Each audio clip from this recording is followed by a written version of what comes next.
Hey everybody, welcome to another episode of That's Good Sports. I'm Brandon Perna here with my nephew, who has helped me write today's episode. So if the jokes are a little immature, blame the baby.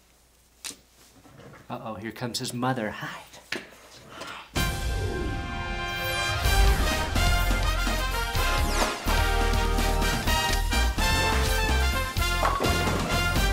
Please, if you're new here, consider subscribing. That would really be a nice Christmas present that you could give me for free.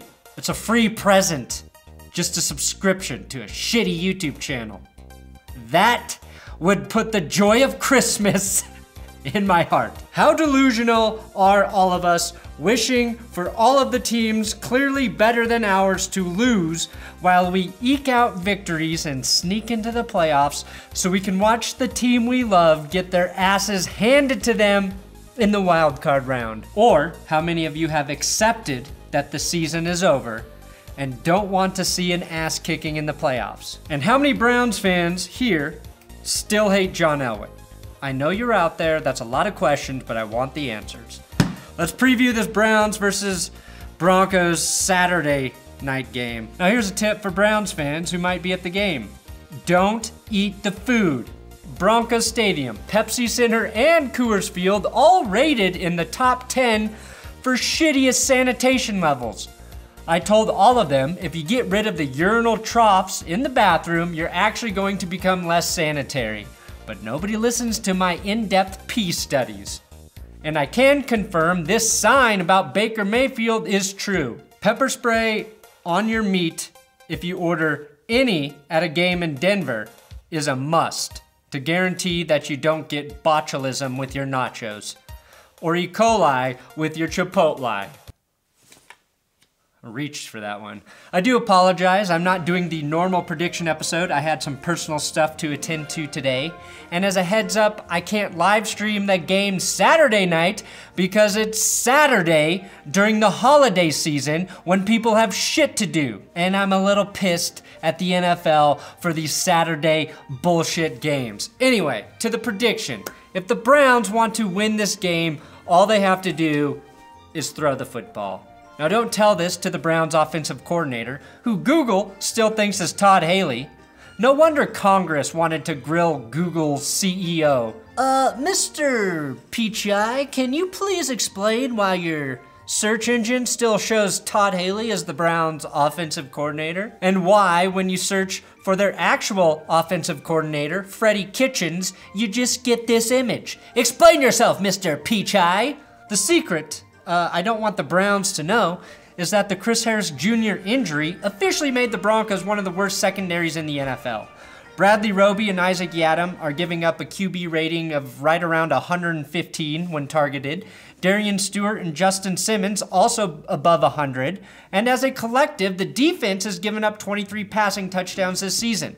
So you better believe Jarvis Landry, Antonio Callaway, and tight end David Njoku are licking their chops, thinking about how they can bust the Broncos' chops and then watch new episodes of Chopped on the flight home after they win. The good news for Denver is that corner Tremaine Brock is back. Not just good news, a fucking necessity, because Isaac Yiadom is out with a shoulder injury. Brock, in his limited time, has been the second best corner on the team this season, and I say that cautiously.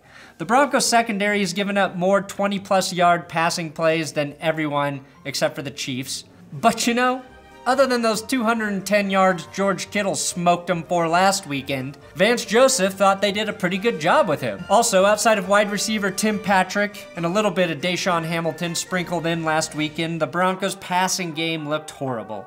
The Browns' best corner, rookie Denzel Ward, is out with a concussion, which, with the secondary giving up 277 passing yards per game, second worst in the NFL, Denver should have success through the air against Cleveland. The Browns are top 5 for most passing yards and rushing yards allowed per game. Like I said last week, none of that matters with Case Keenum leading this offense. He's going to throw for 185 to 210 yards with 1 touchdown. And maybe 1 interception, because I think Brown safeties Jabril Peppers and Demarius Randall are actually pretty good. Now the fun storyline is the one between Bradley Chubb and Nick Chubb. Yes, they are related, and both were drafted this year. Imagine if the Browns actually drafted Bradley Chubb at 4 instead of Denzel Ward like everyone thought. That would have made Bradley Chubb and Nick Chubb not only the first father-son combo drafted the same year in the NFL, but the first to play on the same team together. It's going to be bittersweet when Bradley tackles his son on the football field for the first time Saturday night. And you thought I was gonna make a bunch of Dick Chubb jokes, didn't ya? Not today, I'm keeping it classy. Now until last weekend when Saquon Barkley went off, rushing for 170 yards against Washington, you could still argue that Phillip, Lindsay, and maybe Nick Chubb had outside chances at winning the Rookie of the Year award. Well, Offensive Rookie of the Year award. Barkley is well over 1,000 rushing yards now with 78 receptions for 629 yards. This is his thing to lose. And Lindsay's pristine 6+ yards per carry average was wrecked by the 49ers. Now he has an embarrassing 5.8 yards per carry. Luckily, the Browns' defensive interior isn't as good as San Francisco's, which, as long as Lindsay can get past linebacker Joe Schobert, he should have a day closer to what we've become accustomed to here in Denver. Now, Nick Chubb is averaging 5.3 yards per carry, has 8 rushing touchdowns this season, 1 fewer than Lindsay and Barkley. Chubb has also rushed for 1 touchdown in each of the last 5 games. My point here is that he must be accounted for by the Broncos' defense. But the sneaky threat might be Duke Johnson catching passes out of the backfield. He's been quiet for the last month or so, but for a while there, he looked like one of Baker Mayfield's favorite targets in the passing game. The Broncos have the better pass rushers with Von Miller and Bradley Chubb. Derek Wolfe did clear concussion protocol, but is questionable. He has that rib injury on top of that. And for the life of me, I still don't know why Shelby Harris doesn't get more snaps. Harris plays the run as good as Derek Wolfe and is the most disruptive pocket pass rusher for the group. For the Browns, Myles Garrett is going against Garett Bolles. Garrett versus Garrett. It's like looking into the mirror if your reflection was significantly worse than you at football. Here's what's weird about the Browns. Since Hugh Jackson got fired, the offense has been much better.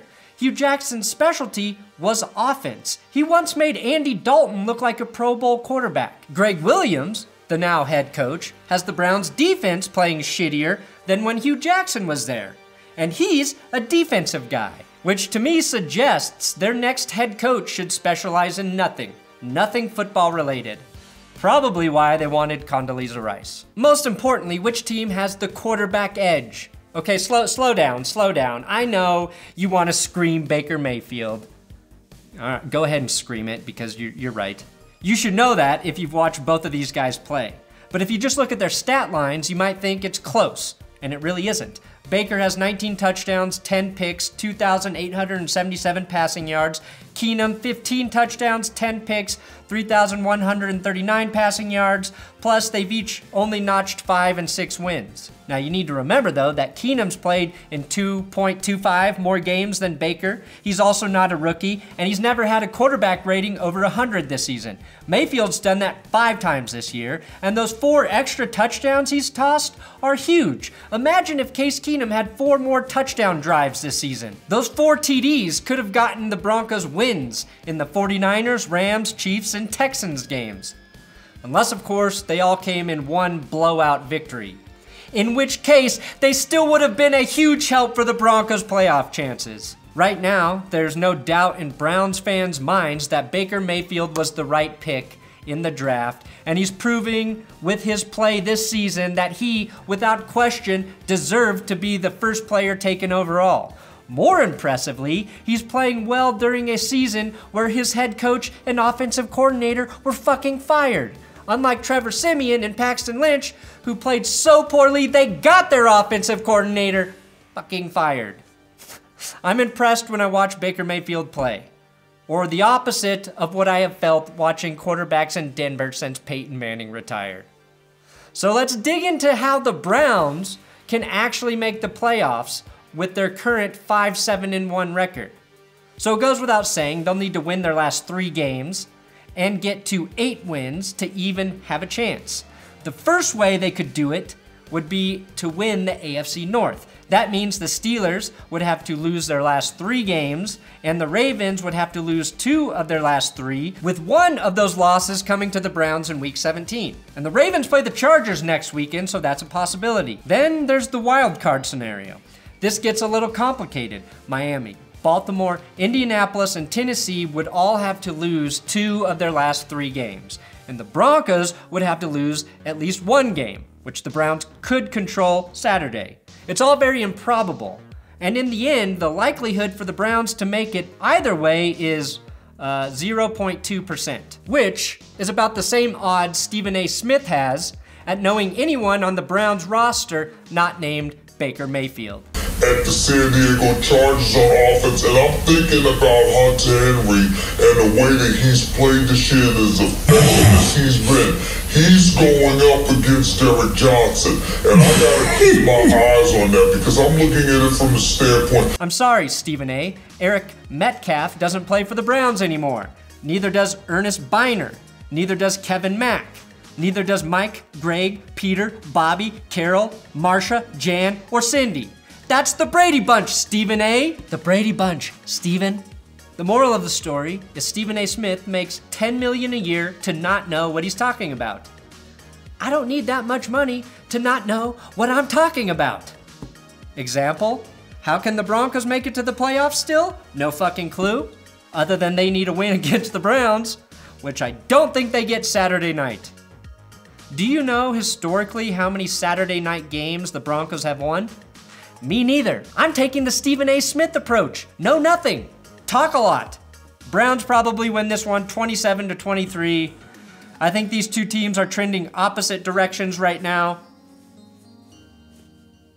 Yeah, there we go. And the key Broncos injuries are just too much for this team to overcome. So good luck, Browns, in getting a fucking miracle to happen if you think you're going to the playoffs. Who you picking to win? Thanks for watching another episode of That's Good Sports. Please subscribe here on YouTube. Share this video at your holiday Christmas party. Say, hey boss, how about we play this for the whole company? That would be a real hoot. Click the videos on the screen if you want to watch more football stuff. Yeah.